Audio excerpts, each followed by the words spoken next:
they're very I don't know. I wonder if the French liked him early. Like that's like something they say about like certain. I thought that's something they say about like Americans that have an existential twinge, like late J.D. Salinger or like I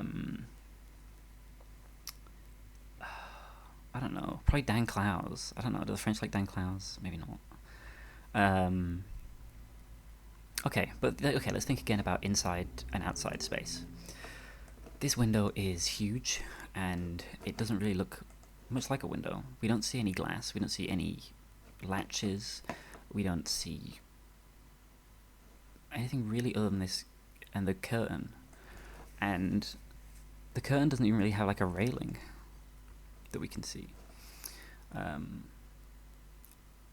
So why is that? I mean, there is a curtain, and the curtain to me, all of these things, what they do is they address the frame itself and how it's a picture within a picture, and how it's like all space is flattened out, right? Like inside is outside, because it's all on the same flat picture plane. There's a flatness and a staticness to these images, which I think is really compelling. What a great line you follow along here. Like composition, I feel like I just so follow that line very naturally, and then I'm up and I'm like back this way, and the natural, like these swooping forms of the hills, which are really striking and so barren, then it feels so reflected in the swooping form of the car and of the couch here. I'm pulled right back in. Oh, the lamp's supposed to do the same thing. It's amazing. I just feel like I can feel the atmosphere is so strong, and it's liminal. I know it's an annoying word to use now, but you know, it feels like an in-between space. There's a car, there's bags packed. The room is very barren, as though it's about to be left, or as it's new. The landscape itself is all these, you know, horizontal lines.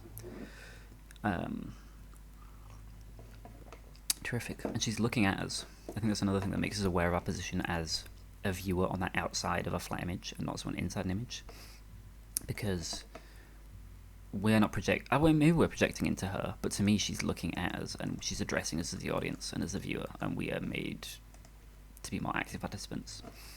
As a result, I think Edward Hopper's amazing. I think he's one of those artists that is a little bit like became almost too popular, and it's like there's really shit parodies and stuff, and it is kind of Americana and it is kind of lowbrow. I mean, it's Twilight Zone shit to me, right? Like, but yeah, I love Twilight Zone, so that's fine. Like, I like the hint of narrative, and the fact that it is just a hint. Like, that's all we're gonna get. Like, I think an impulse among like stupid people is to see Edward Hopper things and be like, "Whoa, there should be some movie of this." And it's like, no, this is great for what that this is all you get. You know, that you have to read into this yourself. I do not want the fucking immersive Edward Hopper experience. I want to be reminded that no experience is wholly able to encapsulate the reality of a situation, right? And like, no, every experience is fragmentary and static and limited.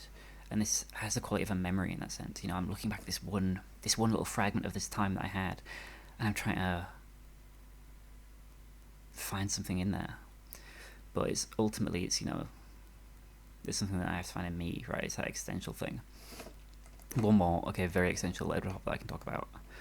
I mean, this just feels so obvious in that sense. Edward Hopper to me is like the writer John Williams, the writer that did Stoner, right? I mean, okay, the door's open, the light's casting in. It leads right out onto the sea. It leads right out onto the sea. It leads right out onto this expanse in which you have little control and there's no clear destination. There's no clear right thing to do. It's entirely subjective. Like, it's an acknowledgement that like there's no meaning, right? There's no meaning in the universe inherently. You just have to step like out into the light and experience it. Yeah, I think I don't know. Is that fair to say? Is that the kind of thing this is? I mean, this effect of the light is so terrific. It's so like dazzling. And that cast light also, you know, makes people. It lends itself also to that kind of fragmentary moment, because you know this kind of light wouldn't last, right? Those shadows would change on the wall in real life, but they don't here. It's absolutely incredible. I love Edward Hopper. Shout out to Edward Hopper. You know, sometimes I feel stupid when I say that Edward Hopper's one of my favourite painters, but I'm sorry, it's just amazing. I mean, if you have other suggestions that you think I like Edward Hopper but better, I mean, show me for sure. I like to think of Alex Colville and like Andrew Wyeth as personal, kind of like, they're like brothers to me, all those guys. I know there was like a wider movement of this kind of figurative art, but those guys are, you know, I think they're kind of some of the big ones for a reason. Okay, I'll leave it there for Edward Hopper because I've talked quite a while. It feels like, I don't know, I feel like I'm rambling. Let's talk about, let's do a little tangent. It's been a lot of heavy stuff. I feel like it's been heavy. Is that ridiculous to say? Let's just talk about these fucking stupid lights. These fluorescent lights. Are these not the saddest thing on earth? I remember seeing these at Warwick Uni when I was the cleaner there. And being like, what the fuck? They were in this like student accommodation. I was seeing them like, wow, that is like, I don't know, it was like a parody. That feels like something that you would see in a like 90s movie about being an alienated office worker. And this is so, you know what makes this, maybe the reason this stuck out to me and why this seems so obviously like ridiculous, I don't know, maybe it's obvious to anyone, to me it seems so like parody. God, it's grim, it's kitsch, I suppose, right? It's kitsch. It reminded me of a sculpture in a sculpture park local to me, the Yorkshire Sculpture Park, called James Turrell's Sky Space, on a deer shelter. So there was like a deer shelter on this field, which is part of Yorkshire Sculpture Park. And you kind of go inside. It's quite unceremonious looking from outside. And there's this like concrete loop, which leads in to a room with these kind of big concrete like seats and a wall that leans away from you, kind of to upward. It leans away from you upward, and then kind of to maybe, I don't even know what the fuck, how, yeah, I think it does. And then there's a hole in the roof, and you just get this framed sky, and it's so brilliant. It's the only light source in the room. You can just watch clouds go by. Even when it's overcast, it's great. Like, it's really, really compelling. The not knowing what's going to come next, the focusing in, it's incredible. And it's the light, just the aspect of it being light, right? Like, if that was put into anywhere else, if you just had a little window into the world anywhere else, like, it's just terrific. You know, the fact that you still feel exposed as well, even though you're inside, like, there's no glass. You are fully, like, yeah, it's terrific. Absolutely terrific. I mean, Andy Goldsworthy also is at the Yorkshire Sculpture Park. His work all kind of deals with nature stuff. I mean, he's less relevant. Like, I don't know. He's interesting. Yeah, I mean, he's obviously very relevant to our relationship with nature. His landscape art. I think he's good. I think it's easy. Like, I don't know. People like to talk shit on land art. It's very kind of academic and white. Yeah, fair enough. It's cool though. Come on, look at this shit. If this shit was everywhere, I'd be like, so, this is cool as fuck. Whatever. All right. Shall I do any more? I think maybe we'll leave it here, and I'll edit this together and see if this is anything that people care about. And then if they do, I'll do another one. I feel like I've been rambling for a while already. Okay, do you want to see? I mean, this one I really need to talk about, but I won't for now. One more little tangent then, and then I'll go away and edit this.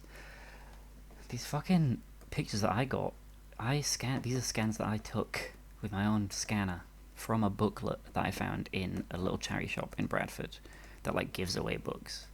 Like, it's like a weird, it's not even like a regular charity shop, it's like a free book place. They give away 3 books a day to you, I think it is. And there was a booklet for the fucking Jorvik Viking Centre in York. And I was like, this is cool. And I took it and I scanned all the pages.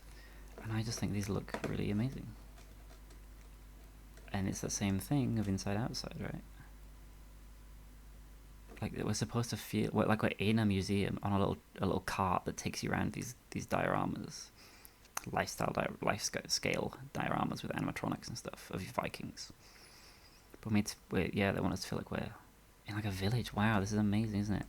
They're like shrubbery and stuff. Like very selective lighting. Like the lighting both wants to look naturalistic, but also has to be so selective as to only highlight the narrative elements of the sculptures and the props. Wow, who the fuck is this? What is this? Is this a wagon? It can't be. It's like parked on all this grass. Is this your gaff? Is this where you live? He looks drunk. Amazing. And I remember going through this one time as a kid, or something very similar to this. And they pump in like a gravy smell while you're in there too. You get this hint of like random junk on my scan because I don't take care of it. So the whole place like smells like Bovril. I guess that's what Vikings is supposed to smell like.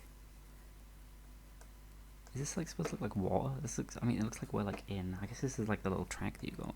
Is it? It looks like. This is very interesting. Oh, look at this as well. Wow, isn't that amazing? I know what kind of art and what they looked like to make these images. I mean, fuck me, this is a great image. Let's just take a moment and look at this. That is terrific. It's a fucking dog. Is that a real dog? Is it a taxidermy dog? Are these taxidermy people? No. Look at their clothes. I love how stiff their clothes are. Like, there's no... They're like plastic clothes, right? I guess. I don't know. The other ones didn't look it, but... Like, maybe it's just the resolution of the image as well. Terrific. I love it. Okay, that's all of them. Oh, no, it's not. This fucking freak.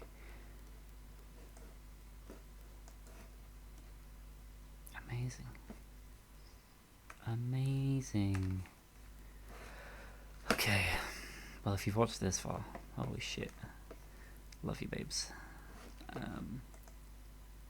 That's I don't think anyone will have watched this far. Let me know if you did. That would be funny.